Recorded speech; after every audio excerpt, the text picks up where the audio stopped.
পৃথিবীটা গোলাকৃতির, রয়েছে অনেক দেশ, তবে এরই মধ্যে অন্যতম আমার প্রিয় মাতৃভূমি বাংলাদেশ। একটি দেশে অনেক জেলা রয়েছে, সব জেলারই রয়েছে নিজস্ব গুণাগুণ।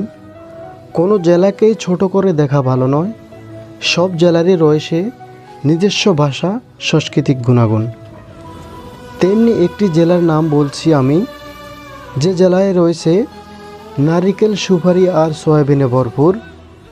আরে বাবা, নাম শুনে হেসে দিবেন না, এটা নোয়াখালী নয়, নোয়াখালীরই সাথের জেলা, আমাদেরই লক্ষ্মীপুর। সময় পেলে ঘুরতে আইসেন আমাদের এই জেলায়। বলছি দাদা, খালি পেটে ফিরতে দেয় না কুটুম আমাদের এই জেলায়। কে কোথায় থেকে দেখছেন? ভিডিওটা ভালো লাগলে কমেন্টস করবেন এবং আমাদের লক্ষ্মীপুর জেলায় একবার হলেও এসে ঘুরে যাবেন।